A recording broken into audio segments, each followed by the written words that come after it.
Good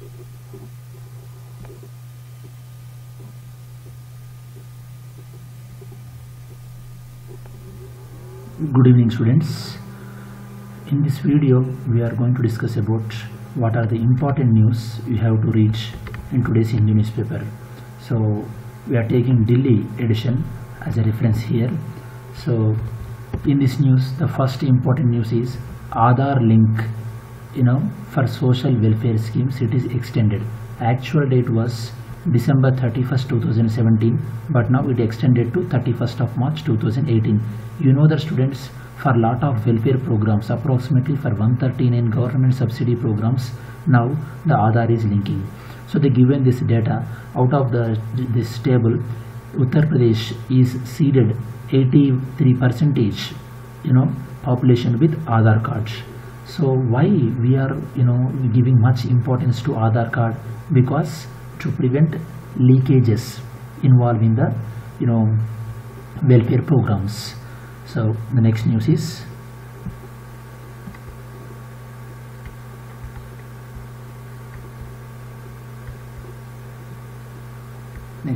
regarding Bengaluru woman gets Aadhaar without biometrics for pension. You know the students, to get a Aadhaar card you need the biometric details. But what happened in Bengaluru to Sajida Begum? What happened to her? Actually she got she was suffering from leprosy. Because of that she lost her hands as well as her vision as well. Because of that she was unable to get the Aadhaar card. Because she was unable to get the Aadhaar card, her bank account was not linked with Aadhaar card. Because of that she was unable to get pension. So she approached to the local authorities and they helped to her. Why it is important? Because in the examination when they ask you about the Aadhaar and inclusive growth, we can mention about this kind of challenges involved in the Aadhaar linkages, especially when people are suffering from diseases like leprosy. Okay. Next important news is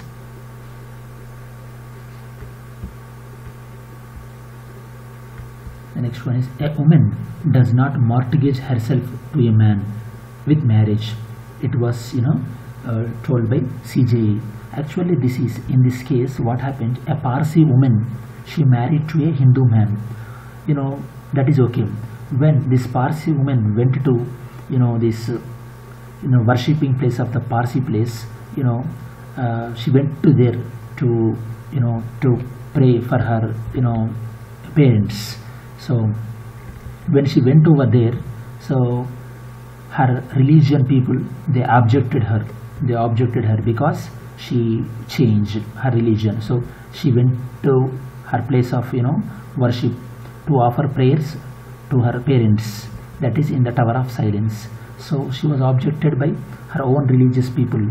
So why they objected? Because they are saying like that you married to a Hindu person, so your religion is changed. But the Supreme Court told that according to the 1954 Special Marriage Act, a woman will can keep her religious identity even though she married to outside of the community. Just because of a marriage, a woman will not lost her her religious identity. Okay, a woman can only herself can change her religious identity. This is very, very important. Okay, this is related to rights of women. Next one is High Court view on the performance of judges will prevail. Collegium. You know that students, collegium is a system which deals with the appointment of judges. What happened here is collegium system, it recommended 5 new judges to the Karnataka High Court. Okay, now the problem is Karnataka Chief Minister as well as Karnataka Governor, they have objections regarding this appointment process. Now Supreme Court told that already we appointed these judges by consulting and by verifying their merits through High Court as well as Supreme Court. So after doing all these evaluations, now Chief Minister and Governor remarks will not be considered.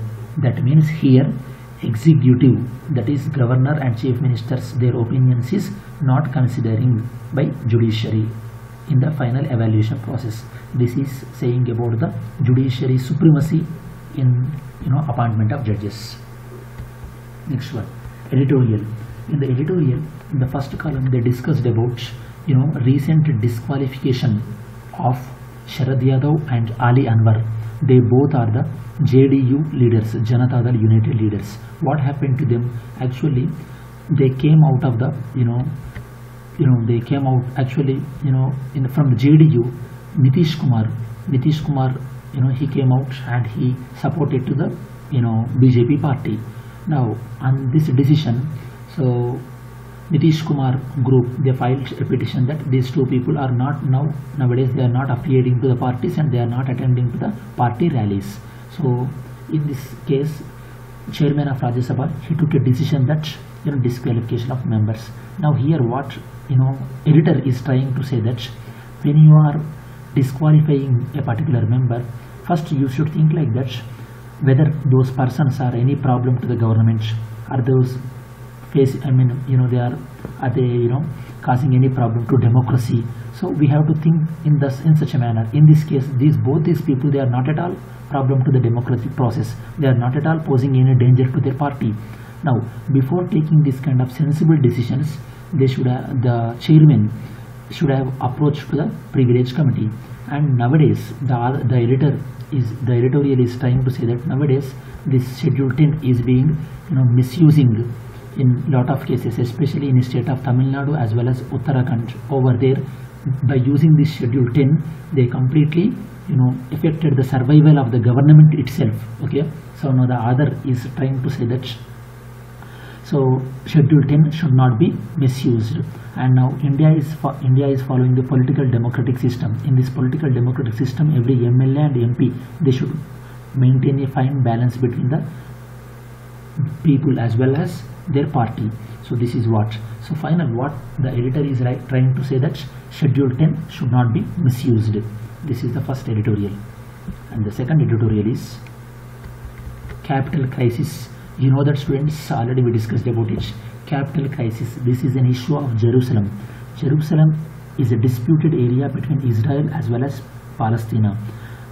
Recently, USA President Donald Trump, he announced that his country is recognizing Jerusalem as Israel capital. So now Palestinian people they are getting angry. Actually, this decision, what is the impact of this decision? Impact of this decision is it may impact the peace talks between the Palestine as well as Israel. So, and again terrorist organizations like rebel groups like Hamas, which are supporting the Palestine separate state, they may again do some violence. So this is completely against the peace process between the Israel and Palestine. So we can say like this is somewhat aggressive decision by the USA. Next change is again this is related to Israel and Palestine issue. Our India is saying that we are always stick to our two-state policy. That means India is saying we are recognizing Palestine and Israel as two nations, and India is traditionally supporting the independent nation of the Palestine. So please remember, students, both this Palestine and Israel, they are present in the Middle East region. Okay. Next one is